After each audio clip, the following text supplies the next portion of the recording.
Assalamu alaikum урматтуу достор, урматтуу спорт сүйүүчүлөрү. Бүгүн биз сиздер менен мекендешибиз жакында гана ACA уюмунда өзүнүн дебюттук беттешин өткөрүп, жеңишке жеткен Альмардан Абдыкаров менен маек курабыз. Assalamu alaikum Альмардан. Жеңиш куттуу болсун. Биринчиден, ошол Майкон Силван аттуу бразилиялык мушкер менен беттеш өткөрүп, аны кастардын чечими менен утуп келдиң. Ошол беттеш жөнүндө кантип барып калдың, ошол жөнүндө сүйлөшөлү, андан кийин алдыдагы беттештер тууралуу да сүйлөшсөк. Assalamu alaikum урматтуу мекендештер. Ошо Майкон Силва менен беттешибизде биздин менеджер Марат Бекмуратов сүйлөшүп берди. Ошо Абдисалам уулу Кубаныч досум экөөбүз Ысык көлдө сбордо жүргөн болчок. Ошол убакта анан ушу Марат Бекмуратов менеджерибиз кечинде чалып калды. Ушундай предложение болуп атат. ACA уюмунан если ута турган болсоң контракт беребиз деп жатат. Дегенден мен сразу эле макул болдум. Только бир гана вопрос болду. Вес кичине убакыт аз 17-18 күн бар болчу да. Анан мен промежуточный вес сурадым.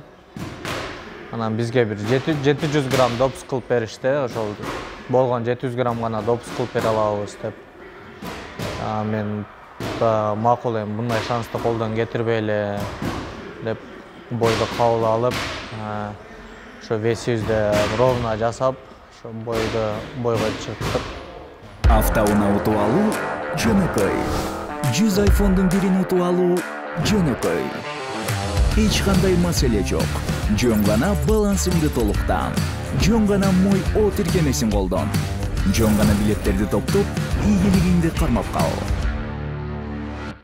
Жана албетте, билеттериң канчалык көп болсо, мүмкүнчүлүгүң ошончолук жогору болот. Hyundai Elantra 100 iPhone. Мой О утуш оңой. Жакшы, анан ушул беттештин өз жөнүндө айтсаң, буга чейин эми көптөгөн мушкерлер менен беттештиң, ар кандай уюмдарда беттештиң. Анан Майкон Силванын деңгээли кандай экен негизинен? Сен кандайдыр бир деңгээлде ACA'дин мушкер катары, мындай башкача бир деңгээлдеги мушкер менен беттешкендей сезим калтырдыбы сенде? Майкон Силва экөөбүздүн беттешибизде Майкон Силва фаворит болчу. Аны ACA'нын уюму дагы өздөрү фаворит катары эсептешкен. Потому что ал ACA'де 10 бой өткөргөн болчу. Топ-бой боецтердин бири болчу ACA'де. Көптөгөн мушкерлерди утуп чыкканда. Анан чын айтканда атандаш канчалык күчтүү болсо, мотивация дагы ошончо күчтүү болот да. Ошо менде мотивация күчтүү болчу, что мен өзүм кыргыз элин уят кылбайм, ата-энем биринчи очередь мен ата-энемди уят кылбайм. Ошо ата-энем мага ушунча кызмат кылып атат. Ата-энем мага күнү-түнү дуа кылып атат. Мен ата-энемди уят кылбашым керек, ата-энеме мен ушул жеңишти алып келишим керек деп мен өзүмдү өзүм андай настройлоп аттым да. Бойдон алдың дагы, бойго чейин дагы, даже весогонка процессинде кыйын учурлар болот. Бул аны көп көрбөйт, потому что баары бойду гана көрөт да. Анан бойго чейин кандай кыйынчылыктарды өтөбүз, аны эч ким көрбөйт да. Ошол кыйынчылыктарда дагы ошо ата-энем кылган дуалары жана мага кылган кызматтары эсиме келип, мен ошол мени мотивировать этип атты да. Жакшы. Эми алдыда дагы баягы беттештен кийин микрофон алып, кайрылып декабрь айында дагы беттеш коюп бергиле деп өзүң баягы ACA уюмунун матчмейкерлеринен, жетекчилигинен сурап өттүң да. Ошонун натыйжасында декабрда беттеш коюлду, жаңы Деасис деген мушкер менен. Кандай болду ошол жөнүндө дагы?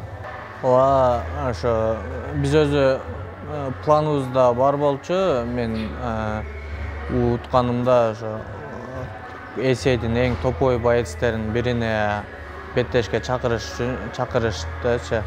Мен ошо Деасисти туура көрдүм, потому что ал ACA'дин поясына чейин жеткен, поясына чейин мушташкан жана азыркы ACA'дин чемпиону Олег Борисовду уткан. бул күчтүү атандаш да. Мен ушундай күчтүү атандаш менен өзүмдү текшерип, мушташып утуп алсам, бул менин карьерамда жана кыргыз элине, Кыргызстанга бул өтө чоң белек болот, анан мындай скачок болот да менин карьерамдачы. Ошон үчүн мен убакытты текке кетирбейм, рисковать этип бир күчтүү мушкер менен мушташайын деп чечтим да. Эми жеңиштин да, жеңилиштин да баары Алладан, конечно. Бир аракетибизди да кылып көрөйлү деп Диазисте вызов таштадык. Анан ошо ACA'дын жетекчилери экөөбүздүн боюбузду туура көрүп, ошо декабрдын 23-үндө кайра эле Москва шаарына коюшту. Ошон буйруса даярчылыкты баштадык. Негизинен баягы контракт алууда маселе болгон жокпу? Баягы беттешпүтөр менен эле матчмейкерлери, ошол эле жетекчилиги дароо эле сунуш кылса керек контрактты. Кандай болду алдыда келишим, канча беттешке? Беттештен кийин эле ACA'нын вице-президенти Асланбек Бадаев сразу эле айтты: "Добро пожаловать в лигу" деп айтты. Анан биз кубанычта болуп калдык. Бизге айтты, ошо 2-3 күндө контракт жөнөтөбүз, анан подпишите деп. Ошол эле сөздөр болду. Майкон Силван кандай десем, ыңгайсыз бир атаандаш окшойт, сага ошондой туюлса керек. Себеби бизге ошондой көрүнүп жатты. Мындай сен соккуларды узатайын деп жатканда да көп учурда бутап, мындай жолун таап кетти. Майкон Силва мен менен открытый бойго чыкпай жатты да. Көбүнчө мындай качып, осторожничать атты да. Эптеп убакытты чойгон аракет кылыпчы. Анан ал аракет кылып аттымдай лаки панчка кармайм же чыканак менен кармайм, бир удар менен кармайм деп ушул настрой менен чыккан экен. Анан биз анын баарына даяр болчук. Анын аркасынан көп кубалабайлы, попадать этсек дагы көп кубалабайбыз деген тактика койгонбуз да, потому что ал качып баратып дагы чыканагы менен уруп бериш мүмкүн же мындай лаки панч менен уруп бериш мүмкүн да. Анын ошондой ыкмалары бар. Анын баарын эске алып, бойду шашпай, бизге биринчи очередь жеңиш болчу. Көбү бонус деп айтып атты, но конечно бонус алсак бул жакшы, но бизге биринчи очередь жеңиш. Кандай болбосун, хоть досрочный, хоть убак до конца мушташып, главный жеңишке жетсек болду да. Жакшы, эми алдыдагы ошол атаандашың жөнүндө айтсаң, Майкон Силвандан эмнеси менен өзгөчөлөнүшү мүмкүн ал? Диазис Майкон Силвадан чоңураак, габаритный, физически жакшы, күрөшү өтө бийик деңгээлде. Стойкасы дагы өтө жакшы. Основной анын немеси, базасы бул грэпплинг да. Жакшы контролдойт, путка жакшы кирет, физически жакшы. Качпайт да, өзү биринчи номер болуп иштейт. Ошонусу менен айырмаланат. Деңгээли кыйла бийик деп мен ойлоймун, потому что экөөнүн кимдер менен мушташканын салыштырганда деле айтса болот да. Кимдерди утканын ошону менен эле салыштырса болот да. Бул мен үчүн Диазис өтө чоң проверка да, чынын айткандачы. Если мен ошол Диазисте Алла насип этип, Алланын колдоосу менен утуп алсам, ACA'де мен кандай деңгээлде дальше бойду алып бара алам же пояска чейин жете аламбы, ошол 23 декабрь билинет деп ойлоймун. Жакшы, эми аз эле убакыт калыптыр да карасак, 1,5 айдай убакыт, мында жетишерлүү эле убакытпы бул? Ооба, 1,5 ай убакыт калды. Эми өзү жетишебиз, Кудай кааласа. Баары мээнетти кылсак эле, Кудай кааласа, ошо Алла Таалам травмалардан сактап, оору сыркоолордон сактап турса, жаман көздөн, жаман сөздөн сактап турса эле, Кудай кааласа жетишебиз. Жакшы. Эми алмашуудан чыккандан кийинки толук контракттын өзгөчөлүктөрү болсо керек. Ошол эле гонорар жагында, ошол эле сен менен баягы лиганын жетекчилиги сүйлөшкөн жагында алар көбүрөөк сага баягы уступка деп коебу, орусча айтканда, сага көбүрөөк андай сен да сөздөрүңдү угуп, ошол нерсеге макул болушса керек.